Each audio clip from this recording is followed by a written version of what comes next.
जय हिंद साथियों, स्वागत करता हूं आप सभी का। आज हम बात करने वाले हैं स्ट्रॉन्ग एसिड और वीक एसिड्स की।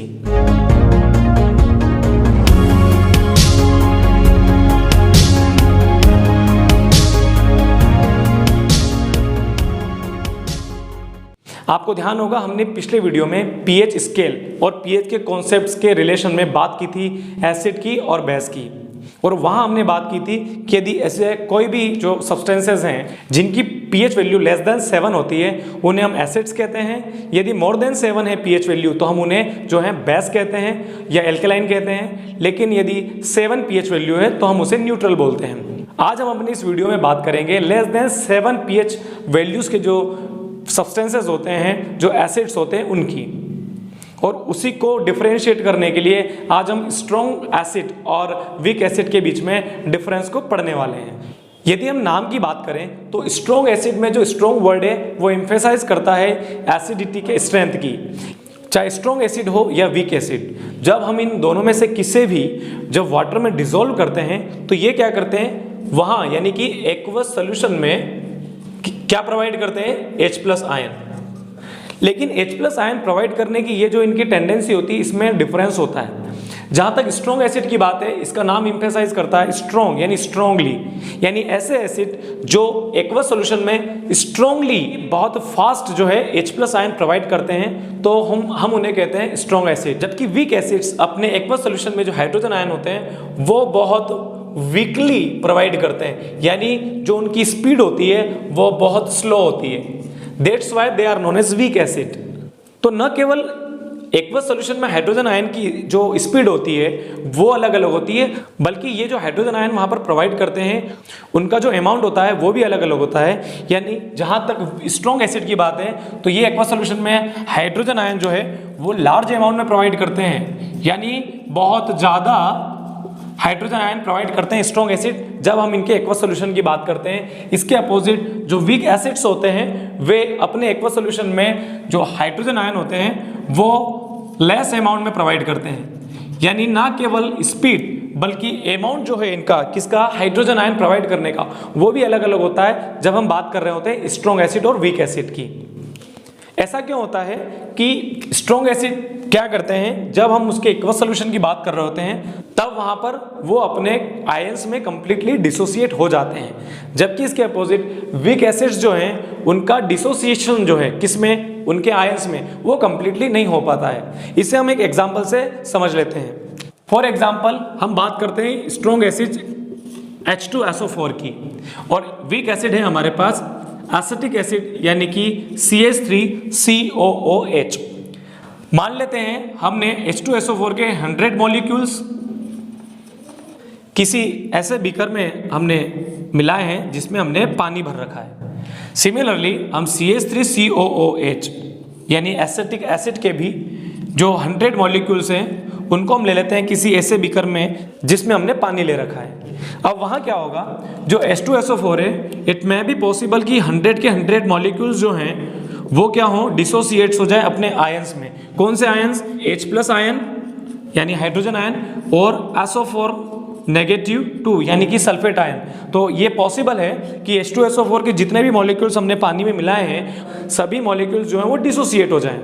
जबकि जो हमारा वीक एसिड है, कौन सा, एसिटिक एसिड, वहाँ क्या हो सकता है 100 में से 10, 20, 30 और में भी 40 या इससे थोड़े ज़्यादा भी जो मॉलिक्यूल्स हैं वो अपने आयंस में डिसोसिएट हो जाएं। लेकिन 100 के 100 मॉलिक्यूल्स यहाँ डिसोसिएट हो जाएंगे, इसकी जो संभावना है वो बहुत कम है। इसका रिजल्ट क्या निकलता है कि यहाँ ज़्यादा मॉलिक्यूल्स के डिसोसिएशन के कारण हाइड्रोजन आयन की जो कॉन्सेंट्रेशन होती है वो बहुत ज़्यादा होती है, यानी कि हाइड्रोजन आयन का जो अमाउंट है यहाँ एक्वस सॉल्यूशन में वो बहुत ज़्यादा होता है in comparison to weak acid. For example हमारा एसिटिक एसिड, एसिटिक एसिड को जब हमने यहाँ पानी में घोला, उसका जब हमने एक्वस सॉल्यूशन तैयार किया तो वहाँ पर बहुत कम यानी लेस अमाउंट जो है वो डिसोसिएट हो पाता है इनके मॉलिक्यूल्स का अपने आयंस में। तो आयंस में कंप्लीट डिसोसिएशन नहीं हो पाता है वीक एसिड का, इस वजह से इनके द्वारा जो हाइड्रोजन आयन प्रोवाइड किए जाते हैं उनका अमाउंट जो है वो बहुत कम होता है। They provide hydrogen ion in less amount. जहां तक एसिटिक एसिड की बात है तो जब ये अपने एक्वस सॉल्यूशन में डिसोसिएट होता है तो CH3COO एसिटेट आयन और यहां से H+ आयन जो है वो डिसोसिएट होते हैं, बट कंप्लीट डिसोसिएशन इसका नहीं हो पाता है। अब हम जल्दी से इन दोनों एसिड्स के इन प्रॉपर्टीज को रिवाइज कर लेते हैं और साथ में इनके कंपैरिजन को भी हम कंप्लीट कर लेते हैं। तो पहला डिफरेंस क्या हो जाएगा इनके बीच में कि जो हाइड्रोजन आयन होते हैं उनको प्रोवाइड करने की जो इनकी टेंडेंसी होती है उसमें क्या डिफरेंस है। स्ट्रॉन्ग एसिड रैपिडली यानी कि बहुत फास्ट क्या करते हैं, हाइड्रोजन आयन रिलीज करते हैं, प्रोवाइड करते हैं, कहां पर, एक्वस सॉल्यूशन में, इन एक्वस सॉल्यूशन। जबकि वीक एसिड्स अपने एक्वस सॉल्यूशन में हाइड्रोजन आयन जो है वो स्लोली प्रोवाइड करते हैं, यानी प्रोवाइड करने की जो स्पीड है वो कम होती है। सेकेंड डिफरेंस क्या हो जाएगा कि जो हाइड्रोजन आयन है उनका जो अमाउंट होता है कहाँ, एक्वस सॉल्यूशन में, जो कि स्ट्रॉन्ग एसिड के द्वारा प्रोवाइड किया जाता है, वो लार्ज अमाउंट होता है जब हम किसकी बात कर रहे होते हैं, स्ट्रॉन्ग एसिड की। ऑन द अदर एंड जो वीक एसिड्स हैं वो हाइड्रोजन आयन का जो अमाउंट है वो in comparison to strong acid बहुत लेस अमाउंट में जो है हाइड्रोजन आयन प्रोवाइड करते हैं अपने एक्वस सॉल्यूशन में। तीसरा पॉइंट क्या हो जाएगा कि जो लार्ज अमाउंट होता है हाइड्रोजन आयन का वो प्रोवाइड करने के पीछे का जो रीजन है वो क्या है, कंप्लीट डिसोसिएशन। तो इट मे बी पॉसिबल, ऐसा संभव हो सकता है कि जो स्ट्रॉन्ग एसिड है वे कंप्लीटली डिसोसिएट हो जाए अपने एक्वस सॉल्यूशन में, जबकि वीक एसिड्स जो हैं उनका जो डिसोसिएशन है अपने आयंस में वो कैसा होता है, इनकम्प्लीट। इसके अलावा एक और पॉइंट है पीएच स्केल का या पीएच वैल्यू का, जहां पर हम इनको डिफरेंशिएट कर सकते हैं, वो है कि जो पीएच वैल्यू होती है किसकी, स्ट्रॉन्ग एसिड की, वो 0 to 3 होती है।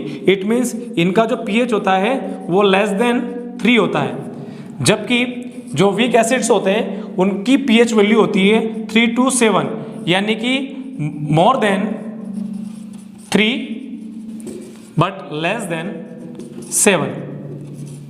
इसके अलावा हम इनके एग्जाम्पल्स ले सकते हैं। जहाँ तक स्ट्रॉन्ग एसिड्स की बात है, इसके बेस्ट एग्जाम्पल हैं H2SO4 यानी सल्फ्यूरिक एसिड, HCl यानी कि हाइड्रोक्लोरिक एसिड, और तीसरा है हमारा HNO3 यानी कि नाइट्रिक एसिड। आप जानते हैं ये तीनों ही एसिड्स जो हैं इनऑर्गेनिक एसिड्स होते हैं और ये तीनों ही मिनरल एसिड्स भी कहलाते हैं। तो ये जो तीनों एसिड्स हैं ये स्ट्रॉन्ग एसिड के बहुत अच्छे एग्जाम्पल हैं, जबकि वीक एसिड्स के एग्जाम्पल हैं acetic acid, oxalic acid, formic acid, और ये सभी एसिड्स जो हैं ये ऑर्गेनिक एसिड्स होते हैं।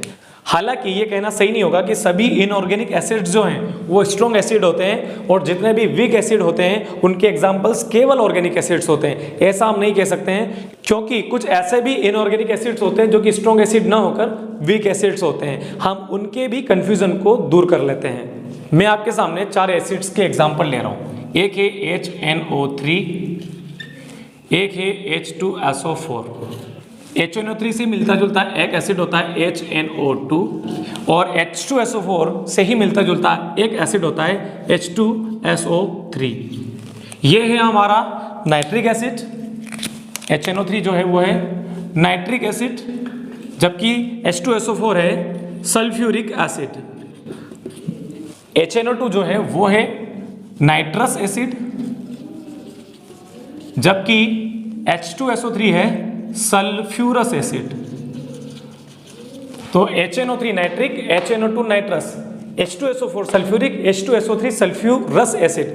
और डिफरेंस ये है कि HNO3 जो है वो होता है स्ट्रॉन्ग एसिड और सिमिलरली H2SO4 भी होता है स्ट्रॉन्ग एसिड। तो ये जो दोनों रेड कलर से लिखे हुए HNO3 और H2SO4 हैं ये हैं स्ट्रॉन्ग एसिड, जबकि इनके सिमिलर ही जो ये दोनों एसिड्स हैं ये होते हैं वीक एसिड्स।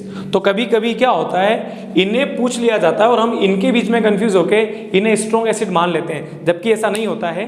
HNO2 और H2SO3 ये दोनों ही वीक एसिड है, HNO3 और H2SO4 ये दोनों स्ट्रॉन्ग एसिड है।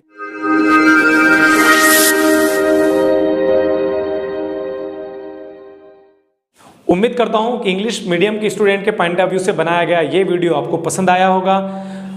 आपकी स्क्रीन पर कुछ क्वेश्चन आंसर्स दिख रहे होंगे, आप उन्हें अपनी सहूलियत के अनुसार लिख सकते हैं। बहुत जल्द अगले टॉपिक के साथ हम आपके साथ आने वाले हैं, तब तक के लिए धन्यवाद।